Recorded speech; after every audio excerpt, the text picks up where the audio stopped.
কবে নাগাদ নির্বাচন হলে, মানে এটা হচ্ছে যে সর্বোচ্চ কবে নাগাদ নির্বাচন হলে বা সর্বশেষ কবে নাগাদ নির্বাচন হলে এই সরকার বড় ধরনের ঝামেলায় পড়বে না বলে আপনি মনে করেন? কেউ বলছেন 2025-এর মধ্যে নির্বাচন দিতে হবে, কেউ বলছেন যে নির্বাচনের সংস্কার দিতে হবে, কেউ বলছেন যে সংস্কার কিছু করার এখন আর দরকার নাই, সংস্কার আসলে রাজনৈতিক দল ক্ষমতা এসে করুক।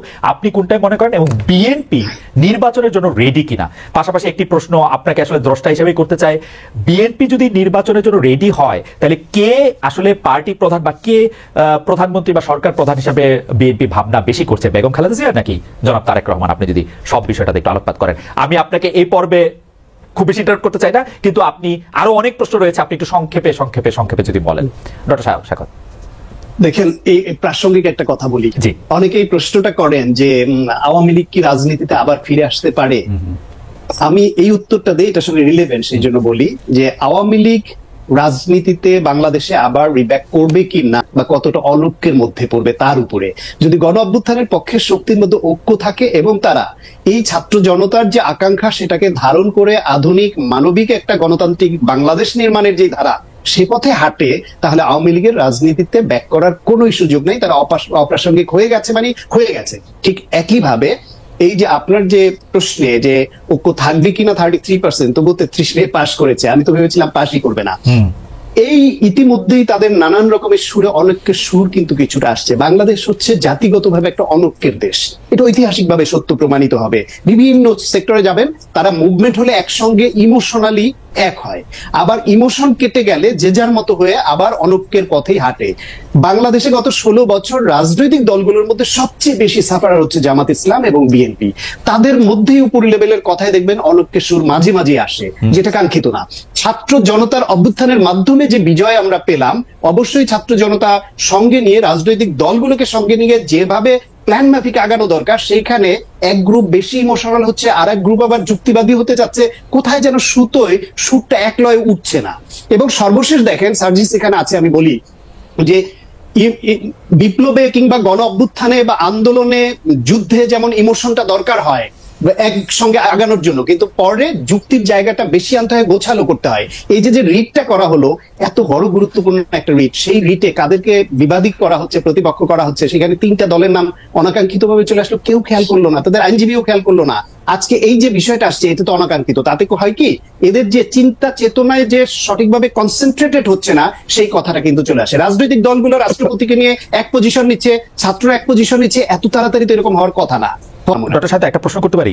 আপনার কাছে কি মনে হয় না, মানে আপনি কন্টিনিউ করেন যে জায়গা থেকে, সেই জায়গা থেকে আপনার কাছে কি মনে হয় না প্রথমেই যখন এই সরকারটা হয়েছে, অন্তর্বর্তীকালীন সরকার যেটা বলেছে, সেটাতে আসলে মানে সেটা একটা জাতীয় সরকার করার জন্য বিএনপির সেটাতে একটা প্রেজেন্টেশন মানে থাকা দরকার ছিল, রিপ্রেজেন্টেশন থাকা দরকার ছিল?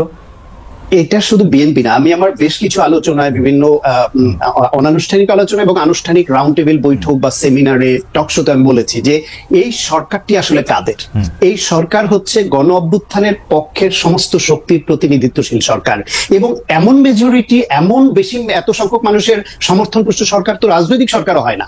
রাজনৈতিক সরকার শুধু তার সমর্থকদের ভোটে নির্বাচিত হয়, প্রতিপক্ষের ভোট যেখানে আরো বেশি থাকে, তারা আসন কম পায় বলে সরকার গঠন করতে পারে না।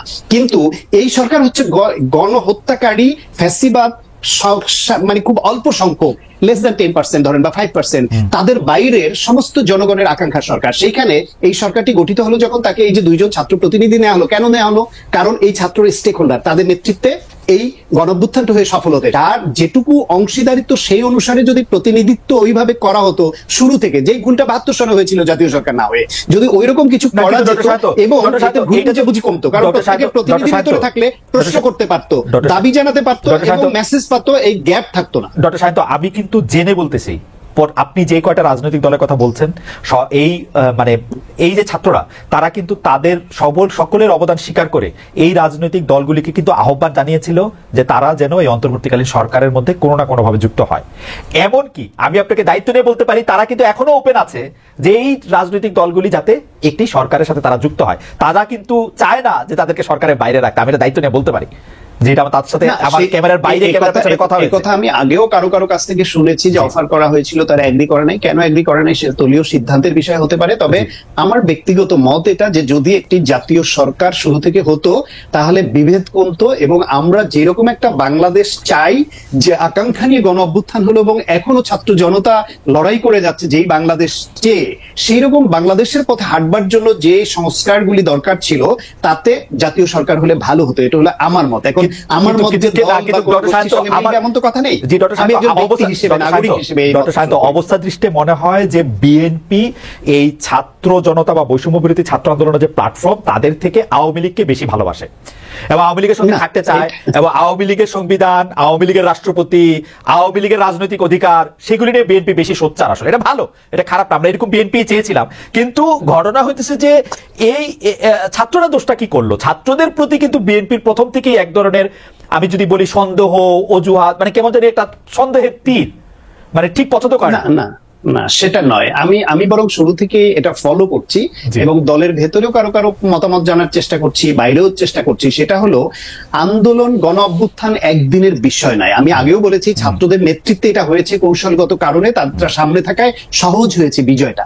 কিন্তু এই প্ল্যাটফর্ম তৈরির পেছনে 750 মানুষের গুমের ঘটনা জড়িত আছে। এই বিজয়ের প্ল্যাটফর্ম তৈরি করবার পেছনে কয়েক হাজার মানুষের এক্সট্রা জুডিশিয়াল কিলিং এর বিষয়টা যুক্ত আছে।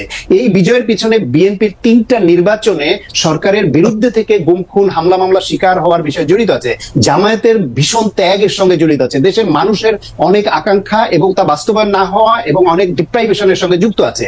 ফলে সেই শক্তির সঙ্গে আমি আগে থেকেই বলেছি যে কোনো পক্ষকে যেন ছোট করা না হয়, প্রত্যেককেই যেন স্বীকার করে নেওয়া হয় যে মুক্তিযুদ্ধে যেরকম গুটি কয়েক রাজাকার ছাড়া সবাইকেই আমি মুক্তিযুদ্ধের পক্ষে ভাবতে ভালোবাসি। কেউ সরাসরি যুদ্ধ করেছে, কেউ নেতৃত্ব দিয়েছে, কেউ আশ্রয় দিয়েছে, কেউ খাবার পানি দিয়েছে, কেউ ইনফরমেশন দিয়ে সহযোগিতা করেছে, যে কিছুই পারেনি সে দোয়া করেছে এদেশের জন্য। সুতরাং ওরকম এই অভ্যুত্থানও বেশিরভাগ মানুষ এরকম এক পক্ষের এই ওনারশিপ সবাইকে দিয়ে যেন আগানো হয়। সেখানে যখন থেকে এরকম কথা আসলো যে মাস্টারমাইন্ড কে বা আমার প্রাথমিক, আমার ধারণা আপনার চেয়ে ভালো নেরেটিভ তো আর কেউ বলতে পারবে না, মানে বিএনপির নেরেটিভটা। কিন্তু আপনি যখন 16 বছরের এই ব্যাপারটা আপনি বলেন, প্ল্যাটফর্মটা বলেন, আমি কিন্তু উল্টো ভাবে বলতে পারি যে এই 2 মাসে রাজপথে দাঁড়িয়ে একটা মরে, একটাই মরে, আর একটা কেউ এটার মধ্যে সরে না, এই জিনিস কিন্তু আমরা 16 বছরে আর দেখি নাই। এই জিনিস কিন্তু আমি 1971 সাল দেখি নাই। এই জিনিস কিন্তু এই 2024 সালে আমার চোখের সামনে আমি দেখেছি। আমি তুলনা করতে চাই না, অবশ্যই 1971 সাল আমাদের সবকিছু থেকে, কিন্তু ঠিক এটা যদি বিএনপির নেতৃত্বে 28 অক্টোবর হইতো, আমরা অনেক সাংবিধানিক ঝামেলা থেকে এটা থেকে মুক্তি পাইতাম। বিএনপি কিন্তু ওই ত্যাগ করে নাই। সফল হয়নি বলে আপনি এটা বলতে পারছেন। আমি বলি 1 মিনিট সময় দেন। বিএনপির ত্যাগ করেছে, চেষ্টাও করেছে। বিএনপি এই যে এত নিপীড়নের মুখে তাদের দলটা যে ভাঙেনি, তাদের ঐক্য ধরে রেখে 2022 সালে যে সারা দেশে যে বিভাগীয় পর্যায়ে সমাবেশগুলো করলো, 28 অক্টোবর যেভাবে করলো, যেই নিপীড়নের মুখে তারা পড়েও টিকে থাকলো, সেটা অবশ্যই বড় বিষয়। তবে এখানে কিছু মাত্রাগত বিষয় আছে, প্রেক্ষাপটের বিষয় আছে।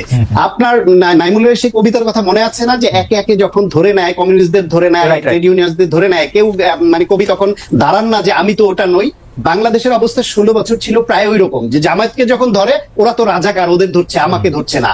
বিএনপি কে ধরে ওরা তো ওই জামাতের সহযোগিতা, এবং বিএনপি এরা মুক্তিযুদ্ধের বিপক্ষে রাজনীতির সঙ্গে যুক্ত, এদের ধরছে, আমাদের ধরছে না। আমাদের সংবাদ মাধ্যম, আমাদের সুশীল সমাজ, আমাদের শিল্পী গোষ্ঠী, আমাদের সাধারণ নাগরিক, সাধারণ জনতা, প্রত্যেকের মধ্যে এরকম ছাড়া ছাড়া ভাব ছিল। যেটা এসে এই অভ্যুত্থানের সময় ছাত্রদের নেতৃত্ব হয়েছে বলে ওই রকম কোনো কালের পক্ষে সম্ভব হয়। আপনার সবকিছু মনে থাকে। আমি শুধু সার্জিসের কাছে যাওয়ার শীর্ষস্থানীয় নেতৃবৃন্দের সাথে কথা বলেছি। আমি বিএনপি নেতৃবৃন্দকে মনে হয়েছে যে আরেকটি নির্বাচন হচ্ছে, তারা কিছু লিফলেট দিবেন, ছোট ছোট করে কিছু কথা বলবেন, খুব বড় করেও বলবেন না এই অন্যায়ের কথা, এরকম আমার মনে হয়েছে। যাই হোক এটা নিশ্চয়ই 16 বছরের চাপ,